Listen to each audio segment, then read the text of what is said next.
The test is in 4 parts, Part 1, Part 2, Part 3, and Part 4. Now look at Part 1. Part 1. Questions 1 to 4. You will hear a talk about a museum. You should answer the questions as you listen because you will not hear the recording a second time. First, you have some time to look at questions 1 to 4.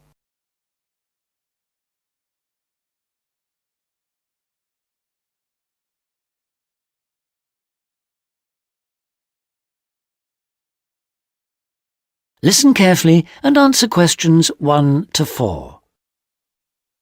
Welcome to the Museums UK audio series, a collection of downloadable audio files introducing the best of British museums.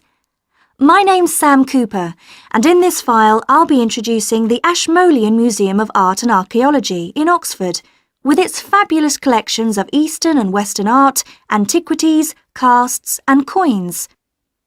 It's one of the oldest public museums in the world, and it's actually part of Oxford University, though it's free to go in whether you're a student or not. You'll find the main museum in Beaumont Street, near the centre of Oxford, close to both the railway station and the bus station. Opening hours for visitors are from 10 o'clock in the morning till 5 in the evening on Tuesdays to Saturdays, 12 to 5 on Sundays, and 10 to 7 on Thursdays in the summer months. It usually closes for 3 days over Christmas, a couple of days at New Year, and 3 days for the St Giles Fair in early September. You can take photos in the galleries, but only with handheld cameras and not using flash or lights, which can do serious harm to exhibits. Also, as long as you follow all the copyright regulations and you get permission from the staff on duty, you can ask for antiquities documents of less than 100 years in age to be photocopied at a cost of 5p per A4 sheet. Before you hear the rest of the conversation, you have some time to look at questions 5 to 10.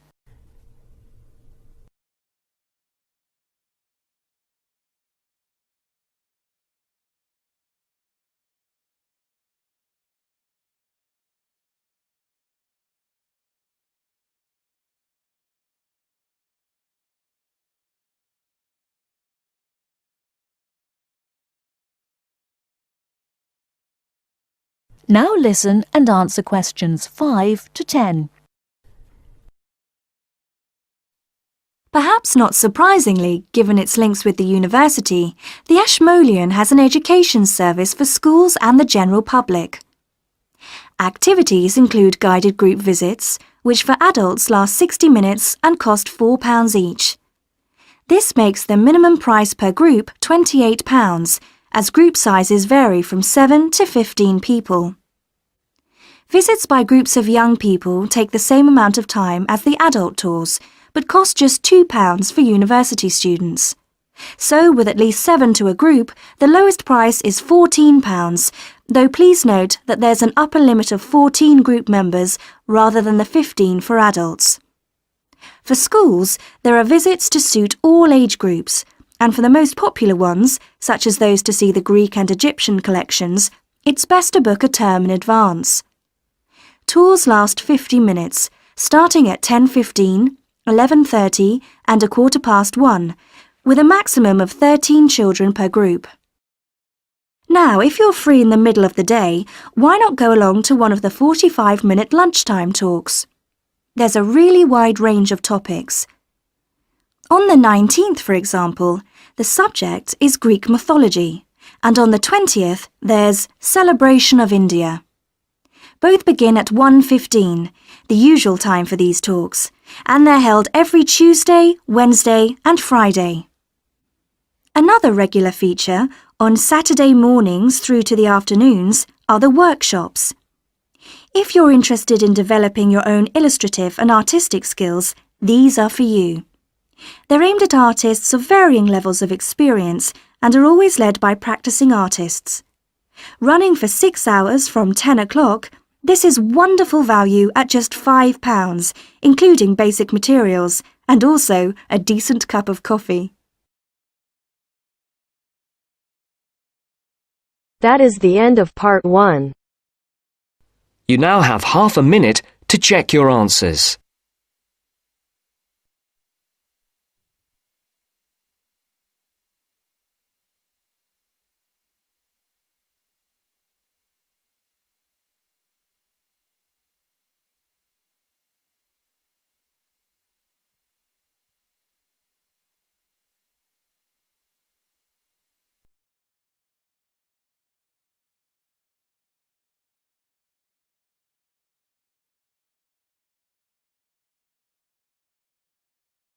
Now turns to part 2. You will hear a man giving some information about transport in London. You now have 30 seconds to read questions 11 to 15.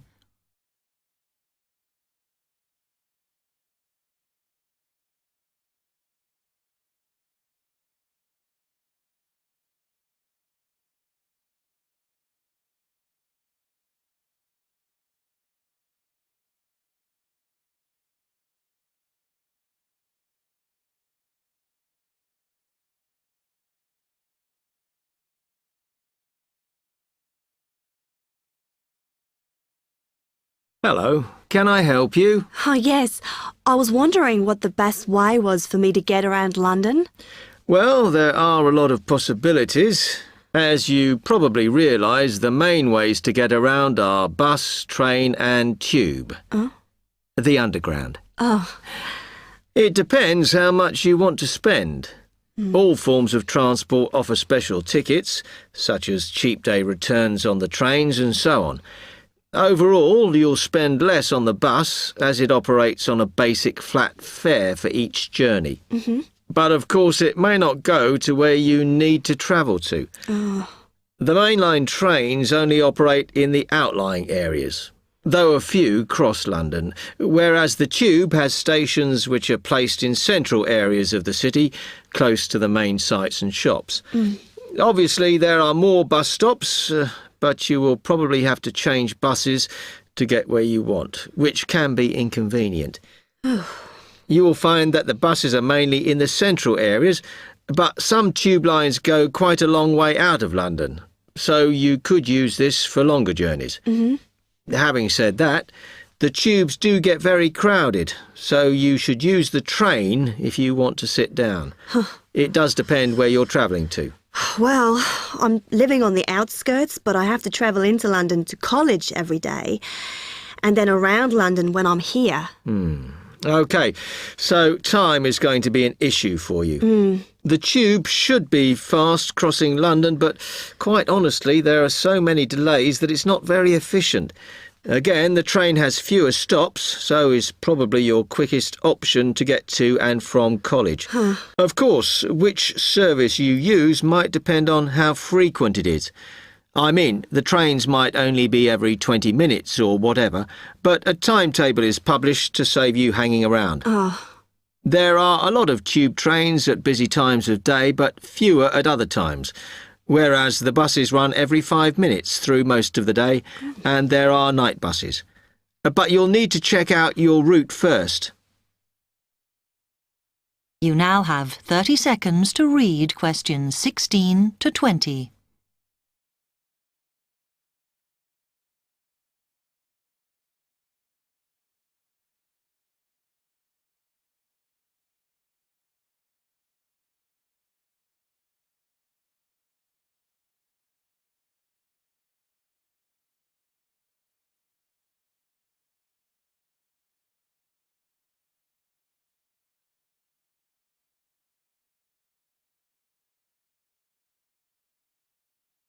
OK, thanks. How can I get from here to Hackney then? Right, well, you can choose. We're here at the information office, OK? Now, next to us, on the corner of the High Street and Sweet Street, is the bus stop, opposite the bank. The bus goes all the way to Hackney, but it is a very indirect route, so it could take ages. If you want to take the train, walk down the High Street towards the city, go past the bank, and on your left is the station, just before you get to the post office. There's a mainline service to Hackney Wick, so if you need to get into the centre of Hackney, you may need to pick up a bus when you get there. Opposite the post office, on the corner of Hart Lane, is the tube entrance. You'll see the big signs. That's probably the best way to get there, though you may have to change. It's probably best if you go and get a travel card first. To get to the ticket office, you go out of here onto the High Street. Then turn into South Street, and the ticket office is on your right opposite the cinema. Of course, you may decide it's quicker to take a taxi. But it's a long way, so I think it'll be very expensive. If you do want to get a cab, then the rank is outside here, just opposite the office.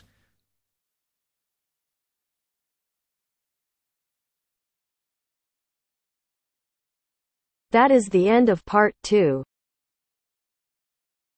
You now have half a minute to check your answers.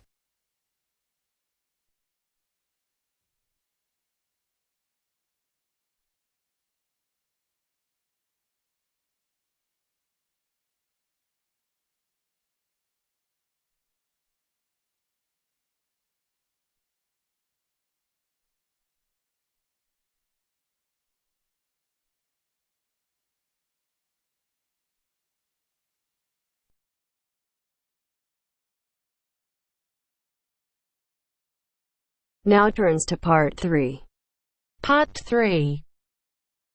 You will hear a conversation between a university student and a librarian about using the city archives. First, you have some time to look at questions 21 to 24.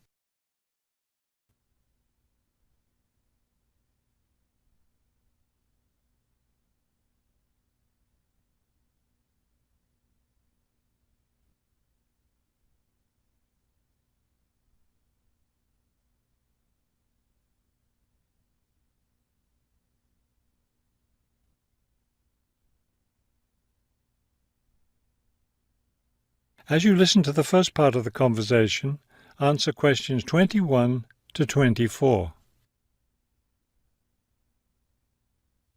Hello. I was wondering if you could give me some information about using the archives? I'd be happy to. Are you a resident of the city? Actually, I live just outside the city, but I study at the university downtown. That's fine. All you need to do is show your university identification card, and you can use the archives at no charge, as long as your ID card is current, of course. Yes, it's valid. So I don't have to pay anything? No, city residents pay an annual fee, but students can use the archives for free. Everyone else needs to get special permission from the director, but that doesn't apply to you, of course. Oh, good. I was also wondering about the schedule. I have classes every day, Monday through Friday, and I also have a part-time job, so I could really only use the archives on weekends. That's not a problem at all. We're open all weekend. Actually, the only day we're closed is Monday, so you can come any day, Tuesday through Sunday. Are you open in the evenings? Yes, we're open from 9:30 in the morning until 8:30 in the evening. That will fit my schedule well. Before you hear the rest of the conversation, you have some time to look at questions 25 to 30.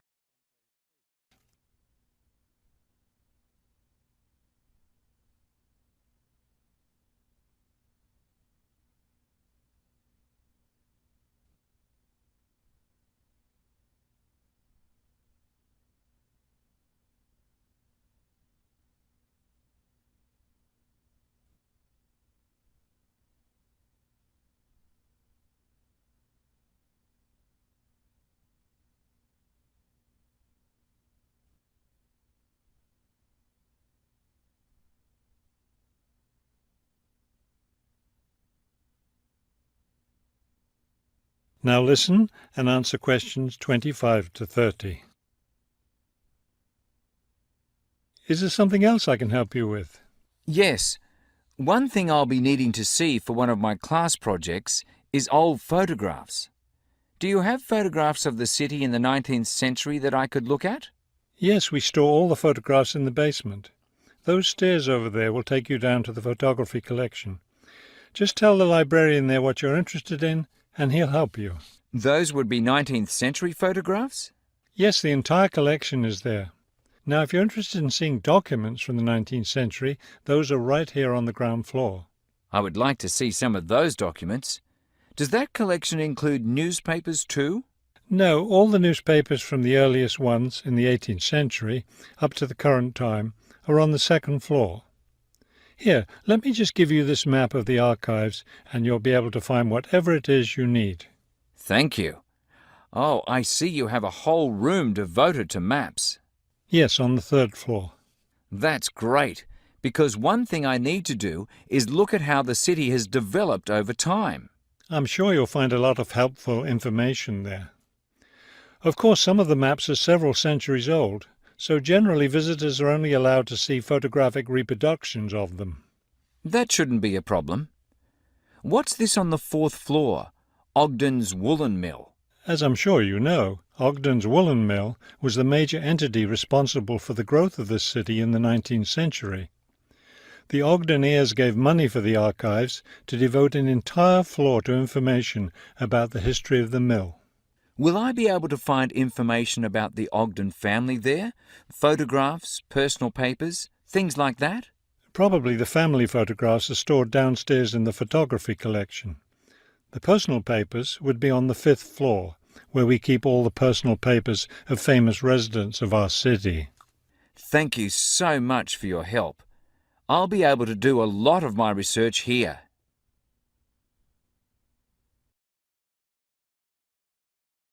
That is the end of part 3.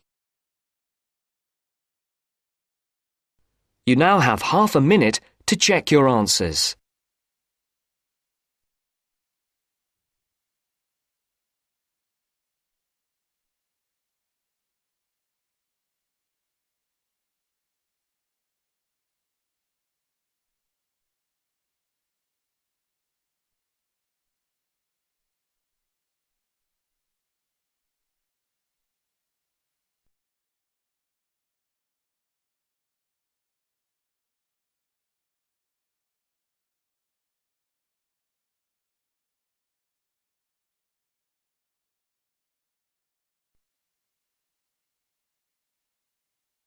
Now turns to part 4. Part 4. You will hear a lecturer talking about the importance of laughter. First, you have some time to look at questions 31 to 40 on page 131.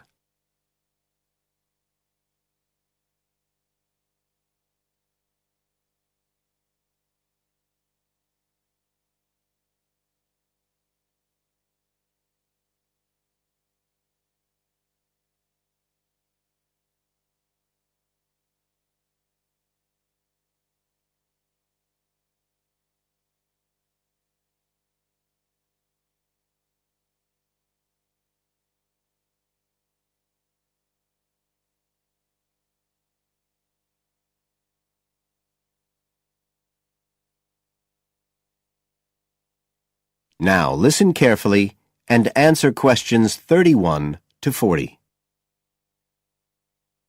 Good afternoon, everybody. And in our second talk on social psychology, I want to look at the role of laughter in our lives, something that usually gets everyone smiling from the start. So, first of all, I'll start by looking at the actual nature of laughter.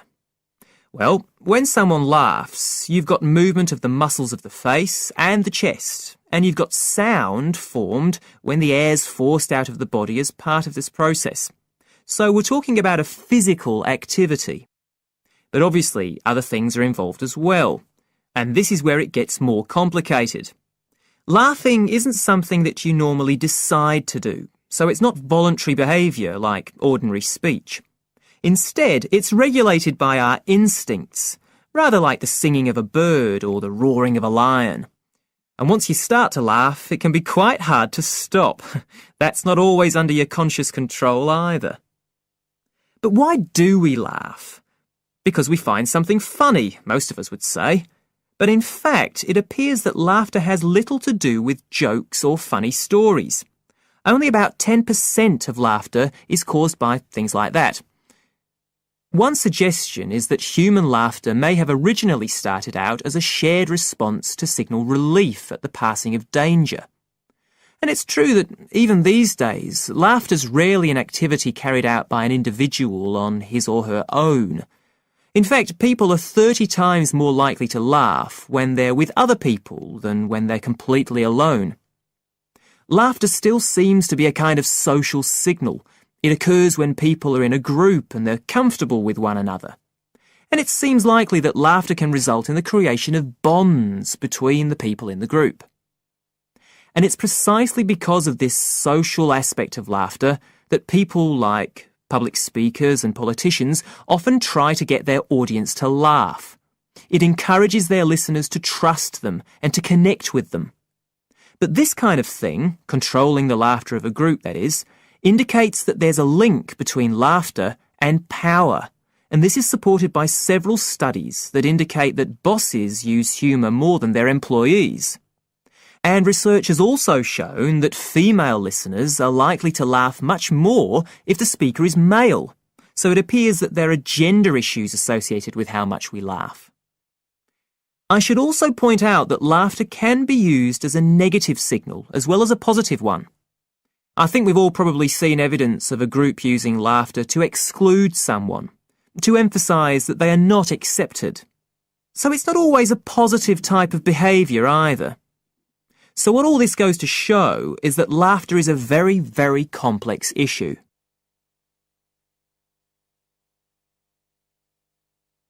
It does appear, however, that laughter has definite benefits.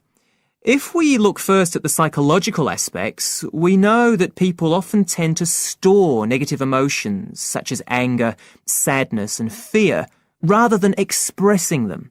And it seems that laughter provides a harmless way for the release of these emotions. But there are also clear physical effects that have been monitored too.